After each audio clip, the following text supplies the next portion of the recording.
You're listening to an Airwave Media Podcast.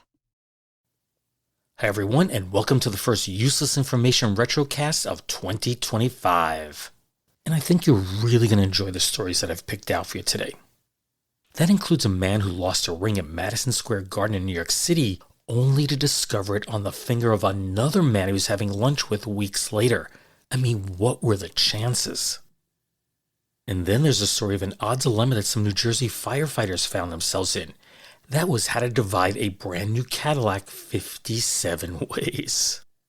Or how about a New York City man who held up a bank without having any knowledge that he was doing so? Just how could that be? Well, all those stories, the question of the day, today's retro sponsor, and so much more, they're coming up next on the 31st edition of the Useless Information Retrocast. I am Steve Silverman, and this is the Useless Information Podcast. Useless information. And here we go. Imagine a scenario where chance and coincidence intertwine to create a story that is stranger than fiction. Well, this is the true tale of Richard B. Alleman.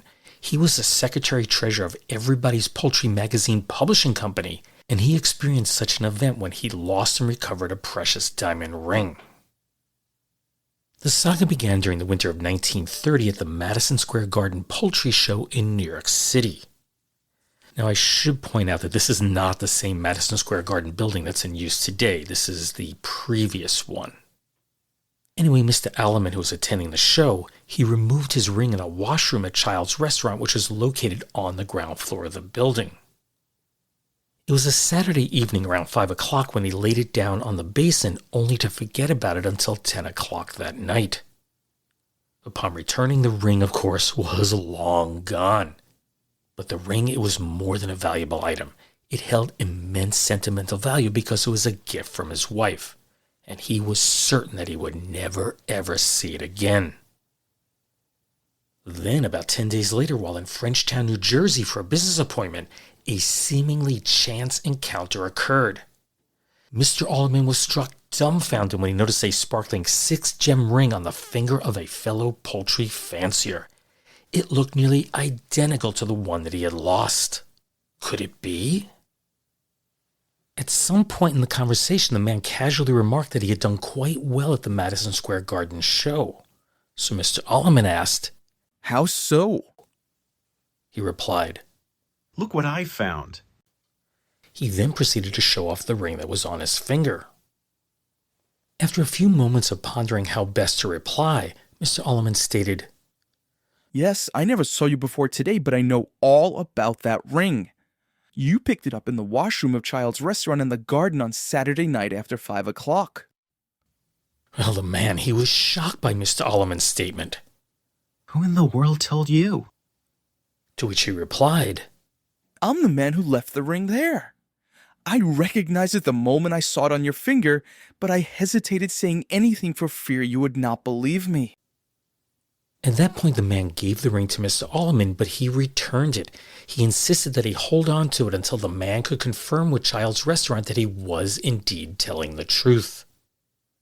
Then, in March of that year, Mr. Alleman received a registered package in the mail, and you know exactly what was inside. It was his lost ring. At around 10:05 a.m. on the morning of May 29, 1937, a low rumble could be heard all along a 1 mile or 1.61 kilometer stretch of West Fullerton Avenue between North Kedzie and North Fullerton Avenues in Chicago. Then, without warning, an explosion erupted, hurling 17 manhole covers into the air. Geysers of steam burst from the ground, and sewer water, it just surged through the pipes and it flooded many nearby homes. Just moments prior to the explosion, 2 men had been loading furniture into an elevator at the Hollander Storage and Moving Company building, which was situated at the corner of Fullerton and Milwaukee Avenues. As a little side note, the building is still there, although it's in the process of being converted to condos. Anyway, Albert C. Day, who was a 57-year-old elevator operator, he began the journey of transporting the furniture from the first floor to the third. Sadly, he would never get there. That's because one of the manhole covers soared over the 5-story building and smashed through a skylight and began its descent. It plummeted down the elevator shaft and landed right into the car below. As for Albert Day, he was killed instantly, while the other 2 men, they escaped with only minor injuries. And while there were no other fatalities, there were many reports of damages and other injuries. For example, 59-year-old Mrs. Madeline Kramer was inside of her 2953 Fullerton Avenue apartment when a piece of debris flew through her window and hit her right in the arm. Then another resident of that building, Mrs. Genevieve Christensen, she was hit by another fragment and knocked to the floor. Further down the street from the Hollander Moving and Storage Building, another manhole cover, it crashed through the roof of the Milwaukee Avenue Motor Sales Service Building. It landed right between 2 employees, but fortunately, neither was injured. One manhole cover narrowly missed a passing streetcar, while another struck a residence, breaking off a sizable chunk of stone from its 2nd-floor cornice. Of course, as you'd expect, shattered windows, they just lined the street. Several theories emerged about the cause of the explosion.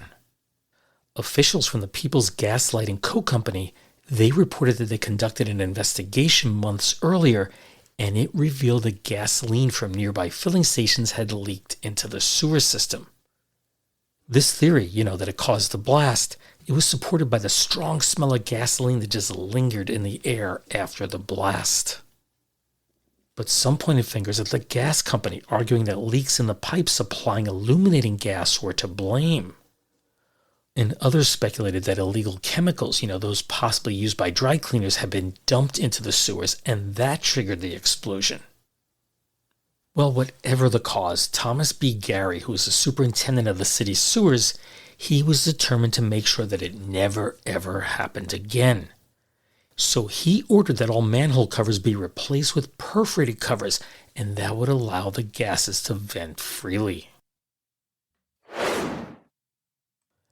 57 firefighters found themselves in a peculiar situation after winning a Cadillac in a charity raffle that was held on May 20th of 1960.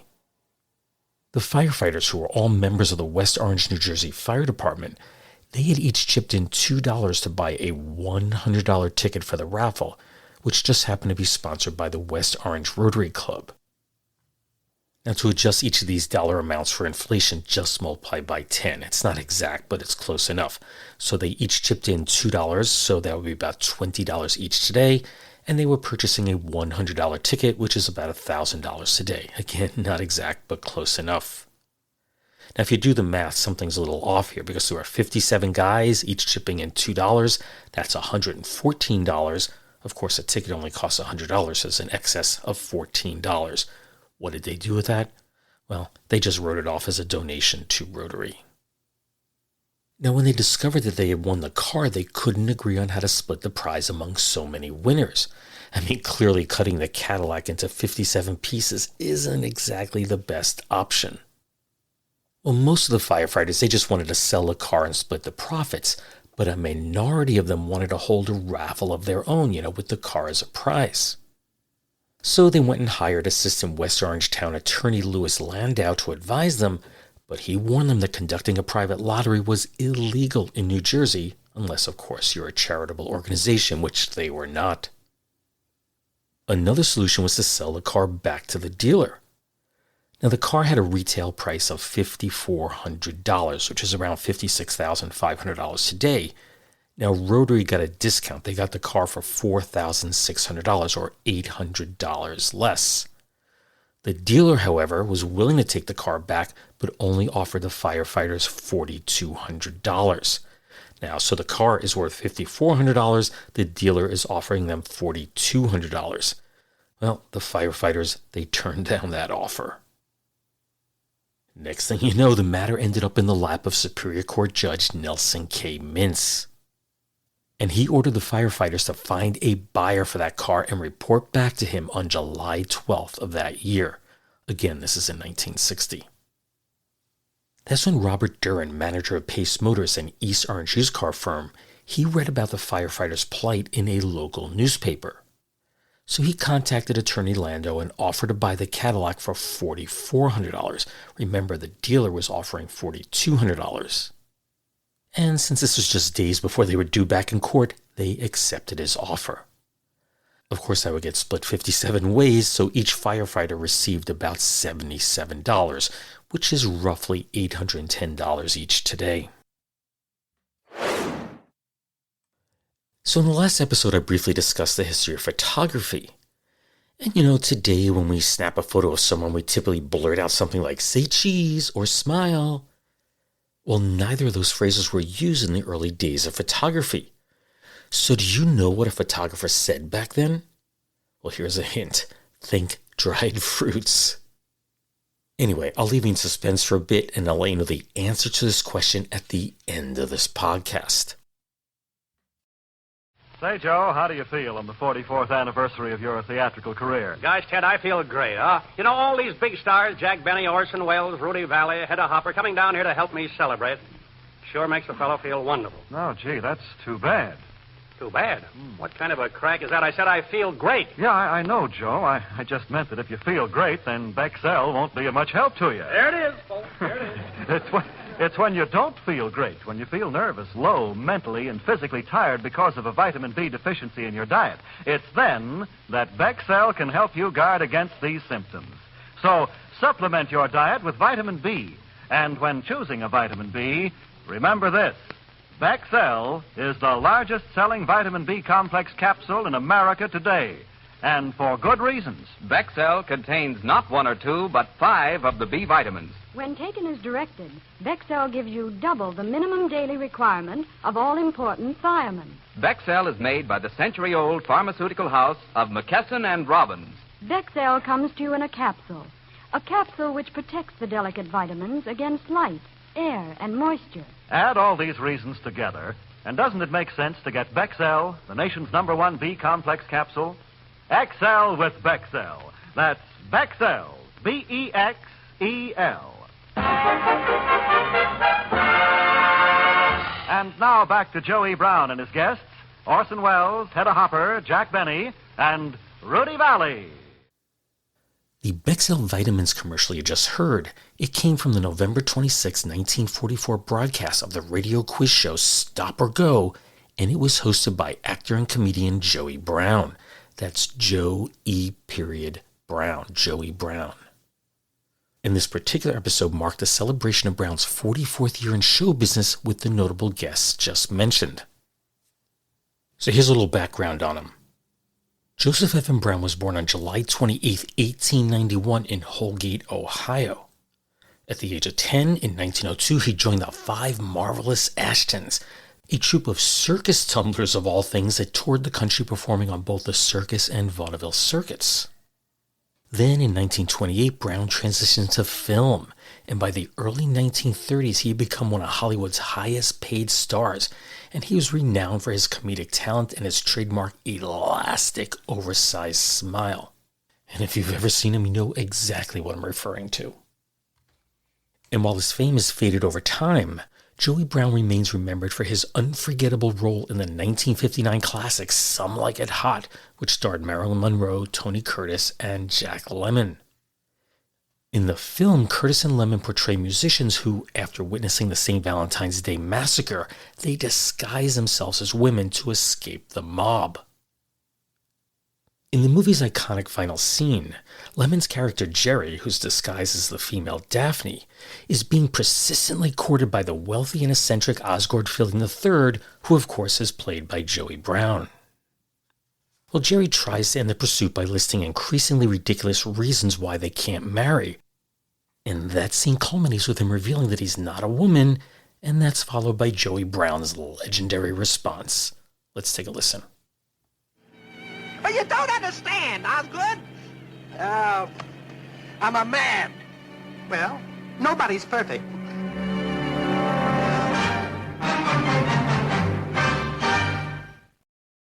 I just can't help but wonder if they'd end the movie in the same way if that movie was made today. Anyway, as for Bexell Vitamins, they were first introduced by McKesson and Robbins in 1940. As noted, it was specifically a vitamin B complex supplement and contained a blend of 5 B vitamins. Those are B1, B2, B3, B5, and B6. Adults were advised to take 2 capsules per day. While Bexel may have been the best-selling vitamin B complex in capsule form during its time, it's worth noting that other forms, such as tablets or powders, may have outsold it overall. Regardless, Bexel is no longer being produced. The most recent newspaper advertisement I could find for the product dates back to August of 1980, and it was being discounted at that time. And now it's time for a segment I like to call Footnotes to History, and these are just short little stories that require no further research, so I'm going to read them word for word. And our first story appeared on June 17, 1923 in the Morning Union in Springfield, Massachusetts on page 6. The headline is, Police Suggest Small Children Be Tagged to End Runaway Epidemic. Patrolman John J. Mayer, on desk duty at police headquarters, offers a suggestion to mothers who have small children that may save them many anxious moments and much worry. Mayer says, Every mother who has a small child too young to tell a stranger its name and address should sew a small tag in one of the pockets of the child's clothes or have the child's name and address embossed on a light metal tag and have the child wear it around its neck when it's allowed to go out on the street alone. We had 7 children in headquarters Friday, and during the course of the night, that many tearful mothers either came or telephoned headquarters saying that one of their children had gone out and disappeared. Until 6 o'clock tonight, 3 young children have been picked up on the street and are being held here until their parents report them missing. Hardly a day goes by without at least one child being brought into headquarters as a lost child. In some cases, the children are old enough to talk plainly and possibly would be able to tell a mother or another relative who they were and where they live. But when they are brought into headquarters, they become frightened and the officers are unable to get them to talk at all. Sometimes the matron succeeds in gaining their confidence, and at other times a child will take a liking to one of the patrolmen, who then succeeds in obtaining the desired information. The parents are then notified that the child has been found, and usually a mother with eyes red from weeping comes to headquarters for her child and says she will never allow it to go out again unaccompanied. Which makes me wonder, why were so many young children wandering the streets of Springfield, Massachusetts back then? Beats me. Next up, we have a story from October 26 of 1934, and this is printed on the front page of the Herald and Review in Decatur, Illinois. The headline on this one is, Office Boys Still Phone for Mr. Fish, New York, United Press. A real estate man named Stuart Brown protested to the Board of Estimate yesterday that there is a telephone operator at the city's aquarium who does nothing year in and year out but answer calls for Mr. Fish. Brown said, That gag is hardly worth $1,500 a year, which the operator receives. For your reference, $1,500 in 1934 is about $35,000 today. Anyway, the story continues. The board didn't vote on the matter, so the town's new office boys can go on calling Mr. Fish at the aquarium indefinitely. As I've mentioned numerous times over the years on the podcast, my parents owned a pet shop for 25 years, and occasionally they get crank calls just like this, although I should point out that most of them involved a truncated form of the word pussycat. I'll let you figure that one out. And now we have a story on newly introduced technologies. At least it was new on December 13th of 1946. That's when it was published on the front page of the Herald News in Passaic, New Jersey. This one's titled, Housewives in America Soon May Be Cooking on Radar Stove, Washington International News Service. American housewives may get on the beam with their cooking soon if the Federal Communications Commission decides next week that it is in the public interest. The FCC willing cooking to be done by radar with a machine that looks like an electric refrigerator. On Wednesday, the Commission will hear the application of the Raytheon Manufacturing Company for the allocation of 100 megacycles on the radio band to microwave heating. Maybe you've heard of that. The company would like to clear a segment of the airwaves so that cooking the spinach will not interfere with the dinnertime news. According to the manufacturer's brief filed with the FCC, the machine will cook a lobster in 2 minutes, a hot dog and a roll in 8 to 10 seconds, gingerbread and biscuits in 29 seconds, hamburger with onion and roll in 35 seconds, for a whole 4-pound fowl in 5 minutes. I really like this next sentence. The machine plugs into the electric outlet and not into the radio. It is a peacetime application of wartime electronics. It is said to seal vitamins and flavor into the food. Now get these dimensions. The gadget is 5 feet 11 inches tall, 2 feet 4 inches wide, and weighs 1,505 pounds. Converting that to the metric system, it's 180 centimeters tall by 71 centimeters wide and weighs 683 kilograms. Definitely not the kind of thing you can put on your countertop. In the brief which the Commission will consider next week, the company argued in part, quote, by allocating 100 megacycles out of the spectrum to microwave heating equipment, the Commission will enable such devices to spread their services into every city and town, unquote. Now, as I've mentioned before, I taught physics for 27 years at a local high school, and I knew that 100 megacycles was incorrect. So I did some checking, and in 1947, a frequency of 2.4 gigahertz was set aside for microwave oven use. And the reason it's 2.4 gigahertz is because that's the frequency at which water molecules are most easily excited. If you don't know, microwaves will only heat things with water. That's why ceramic plates get so hot, because there's water in the clay. On the other hand, if you put crayons, wax into the microwave oven, they would just stay cool. There's no water in them at all. I should also add that 2.4 gigahertz is also one of the bands that our modern routers and other electronic devices operate on. And it reminds me, years ago, every time we turn on the microwave, any electronic device we had in the kitchen, whether it's an Alexa device or Roku on the TV, we would just lose the signal. But luckily, as technology moved on, they came out with the 5 gigahertz band, and we were able to switch to that, and there was no more interference. Next up, we have a story from March 20th of 1950. This appeared on page 12 of the Alabama Journal in Montgomery, Alabama. Headline is, $10 fine handed out to dog barker here. He admitted that he sat on his front porch at night and barked like a dog into the small hours of morning, and he was fined $10 and costs. For your reference, $10 in 1950 is about $130 today. The story continues. The defendant appeared before Recorder's Court Judge John B. Scott on a disorderly conduct charge. Reason for barking? If he couldn't sleep at night because of his neighbor's dogs, he didn't see any reason why anyone else should enjoy sleep, particularly the owner of the barking dog. The barking was to tease. It set up a series of dog howlings in the night and caused no end of trouble, neighbors complained. Marion D. Perry, 1240 Bell Street, was the vengeful defendant. He said he would appeal the case.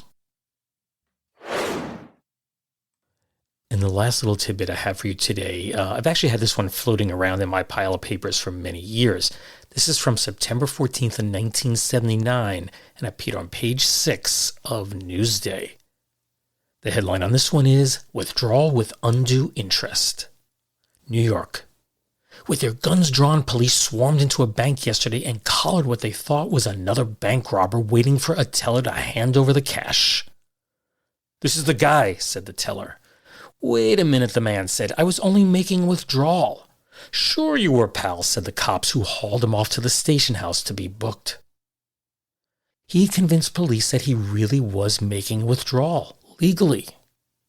Police said that the man, whose identity was not disclosed, had an account at the Citibank branch at 200 Park Avenue. He had filled out a withdrawal slip and handed it to the teller, but he had never looked at the back of the slip. On the back, some prankster had printed in block letters, quote, "This is a stick-up," unquote. And the prankster returned the slip to the rack where the customer later found and used it. The teller did look at the back, however, and activated an alarm. The customer was released when a check of the account number on the face of the orange and white slip showed that the man had an account at the bank after all. The moral of the story? Well, the next time you're at the bank, make sure you flip the slip over to make sure that you're not accidentally robbing the bank. So earlier in the podcast, I'd asked you what word or expression was used by photographers while snapping a picture during the early days of photography. And my hint was dried fruit of all things. Well, no one can really say with 100% certainty, but the story goes that Richard Beard, the UK's first portrait photographer, he came up with the magic word. Are you ready for this? The magic word was prunes. Yes, prunes. And believe it or not, soon other photographers were using the same word.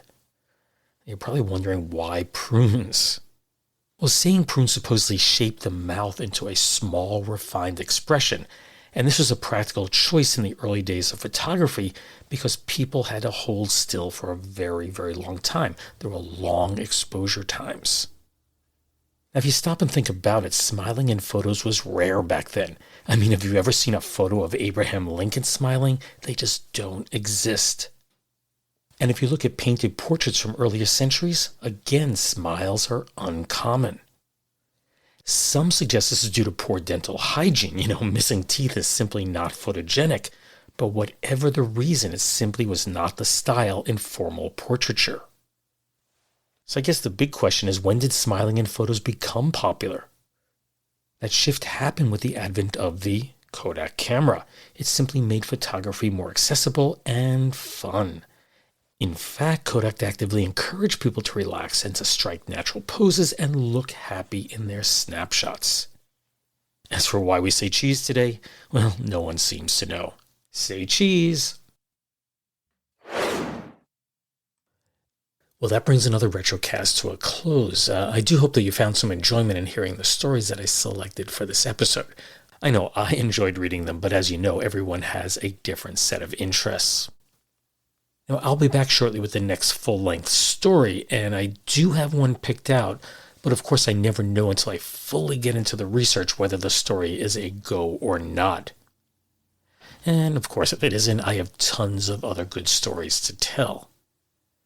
And if you haven't done so already, make sure you subscribe to the podcast, and that way you'll get notification when that episode becomes available. The Useless Information Podcast is part of the Airwave Media Podcast Network. So be sure to visit airwavemedia.com, and there you'll find a curated selection of some of the best podcasts out there. And their list, I have to tell you, just keeps growing and growing. As always, thanks for listening, and take care, everyone. Bye.